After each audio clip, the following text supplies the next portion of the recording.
우리의 영은 어떻게 생겼을까요? 사람처럼 생겼을까요? 아니면 다른 어떤 특이한 형상일까요? 우리는 보이거나 만져지지 않고 감각되지 않는 우리의 영에 대해 종종 이야기합니다. 그 영은 지금 보이고 만져지는 나인 육체가 죽어도 계속 이어지는 나입니다. 이 영의 존재에 대한 믿음은 거의 모든 문화권에서 발견됩니다. 또한 현대에 들어 종교를 가지고 활동하는 사람의 비율은 줄어들고 있지만 여전히 대부분의 사람들이 영의 존재 자체는 믿고 있습니다. 그리고 우리가 이렇게 영의 존재를 믿는 이유는 그것을 단순히 배워서가 아니라 어느 정도는 직관적으로 느끼고 있기 때문입니다. 그런데 그 영은 어떤 모습일까요? 우리가 흔히 떠올리는 이미지는 지금의 우리와 비슷한 모습입니다. 머리와 몸과 팔과 다리를 가지고 있지만 더 가볍고 반투명한 존재, 그래서 자유롭게 날아다니는 존재를 떠올립니다. 하지만 한번 생각해보면 이상합니다. 만약 연기 가볍게 날아다니는 존재라면 팔과 다리는 왜 필요할까요? 우리는 왜 보이지 않는 존재를 상상하면서도 결국 보이는 육체의 형태를 그대로 가져와 생각할까요? 이 질문을 이해하기 위해서는 이 세상이 어떻게 창조되고 그리고 우리가 이 세상을 어떻게 체험하고 있는지를 먼저 볼 필요가 있습니다. 이 세상은 크게 세 가지 차원으로 되어 있습니다. 신과 영과 혼의 세계입니다. 그리고 이 세상의 창조는 위에서 아래로 향합니다. 신은 영을 만들고 영은 혼을 만듭니다. 그리고 혼의 세계가 바로 우리가 지금 감각하고 있는 이 육체의 세계입니다. 하지만 우리의 체험은 그 반대인 아래에서 위로 이루어집니다. 우리는 혼에서 시작하여 점점 확장되며 영을 거쳐 신으로 나아갑니다. 이 구조는 유대교 신비주의인 카발라에서도 비유적으로 설명됩니다. 카발라에서는 세 개의 세계를 가지는 이 세상의 구조를 세피로트의 나무로 표현합니다. 그리고 이 세피로트의 나무라는 이 세상은 위에서 아래로는 번개처럼 순식간에 창조되고 아래에서 위로는 뱀처럼 천천히 올라가며 체험된다고 말합니다. 이렇게 우리의 체험은 혼에서 시작되기 때문에 우리는 자연스럽게 혼의 기준으로 모든 것을 이해하려 합니다. 그래서 우리는 영도 혼과 비슷할 것이라고 생각합니다. 혼인 육체처럼 팔과 다리가 있을 것이라고 생각합니다.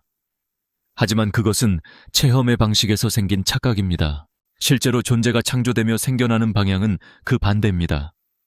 영이 먼저 존재하고 그 영이 혼을 만들어낸 것입니다. 그래서 영은 혼인 육체를 닮은 것이 아닌 고유의 형상이 있습니다. 먼저 미시적인 혼의 세계는 밀고 끌어당기는 두 가지 방향성의 힘이 균형을 이루는 세계입니다. 그 안에서 내부적으로는 서로 당기고 외부적으로는 서로 밀어내면서 분리되는 다양한 구조와 형상이 만들어집니다. 우리의 육체 또한 이런 특징이 잘 드러난 형상입니다.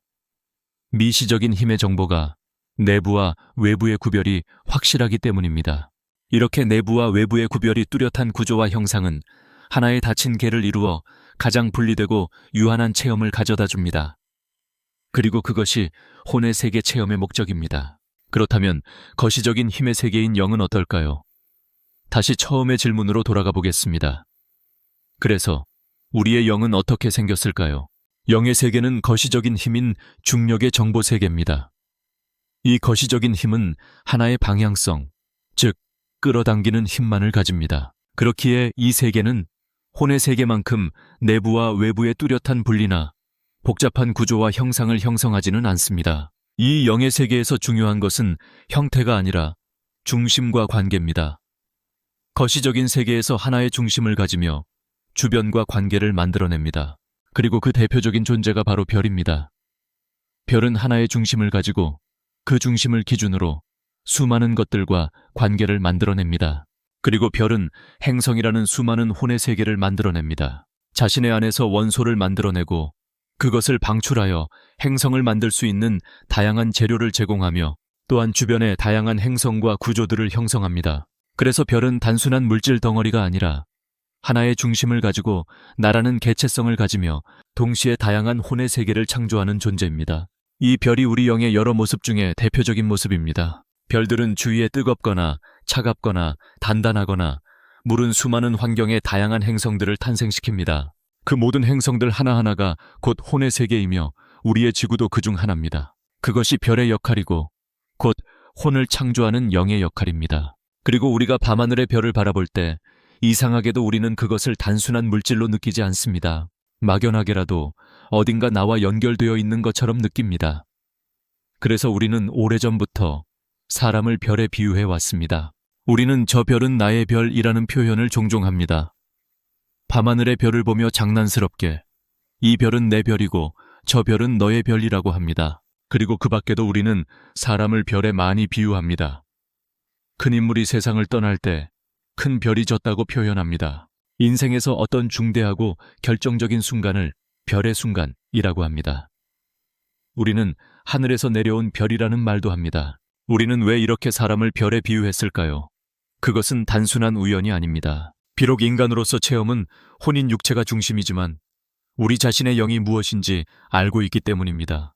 우리나라의 경전인 천부경에서는 이것을 본심본태양이라고 표현합니다. 우리 의식의 근본에는 태양과 같은 중심이 있다는 뜻입니다. 이 말 역시 단순한 비유가 아니라 우리 영의 실체를 이야기하는 말입니다. 이렇게 우리의 영은 아주 장대하고 거시적인 존재입니다. 거대하고 아주 오랜 시간을 살며 다양한 창조를 합니다. 그래서 누군가는 우리의 영이 우주를 운용한다고 표현한 것입니다. 그리고 인간으로서의 우리는 지금 그 장대한 영이 작은 혼인 육체와 만나 영혼의 체험을 하고 있습니다. 영의 관점에서 보면 혼인 이 육체는 아주 작고 제한된 체험입니다. 하지만 동시에 빠르게 변화하고 매우 밀도 높은 체험입니다. 그리고 이 육체와의 공명이 끝날 때, 즉 이 육체가 죽을 때 우리는 다시 더 넓은 영의 관점으로 돌아가게 됩니다. 그리고 어느 때 또 다른 형태의 육체와의 공명, 즉 혼의 체험이 시작됩니다. 이 과정을 우리는 윤회라고 부르기도 합니다. 우리는 종종 윤회를 사람과 같은 형태를 가진 영기, 이 몸에서 저 몸으로 이동하는 것으로 상상합니다. 그러나 그건 역시 혼인 육체의 기준에서 만들어진 이미지일 뿐입니다. 실제로는 거대한 중심으로서의 영은 가만히 있고 그것의 다양한 형태의 육체가 공명하여 만나는 것입니다. 마지막으로 우리의 영은 장대한 존재이지만 여기서 또 하나의 오해가 생깁니다. 우리는 이제 혼의 차원인 작은 육체가 아닌 영의 차원을 진짜 나라고 붙잡기 시작합니다. 형태가 아닌 중심을 이해했지만 그 중심에 다시 집착하기 시작합니다. 우리가 영의 차원에 매일 때 그것은 내 생각이 맞다는 것에, 내가 옳다는 것에, 내가 선하다는 것에 집착합니다. 하지만 진정한 우리의 모습은 영에도 머물지 않습니다. 우리는 작은 이 육체라는 혼의 존재만도 아니지만 거대한 영의 존재만도 아닙니다. 우리의 진정한 본질은 그 모든 체험이 일어나는 바탕, 즉 신의 차원에 있는 존재입니다. 혼의 미시적인 작음과 영의 거시적인 큼이 나뉘기 이전의 존재입니다. 우리는 그 어떤 것으로도 규정될 수 없는 그 모두인 존재입니다. 그래서 우리가 혼의 체험인 감정과 감각에 집착할 필요가 없듯이 영의 체험인 생각에도 집착할 필요가 없습니다. 다시 말해 내 생각이 맞음에 집착할 필요가 없고 내가 선함에 집착할 필요가 없습니다. 우리는 그 모든 체험을 품은 전체의 존재이기 때문입니다. 그리고 우리가 그 전체를 향할 때 부분인 감정과 생각은 자연스럽게 우리에게서 힘을 잃게 됩니다. 그때 우리는 생각과 감정에서 조금 더 벗어나게 되고 집착과 욕망에서도 조금 더 자유로워지게 됩니다. 그리고 그 전환의 지점에서 우리는 새로운 시대를 열게 됩니다.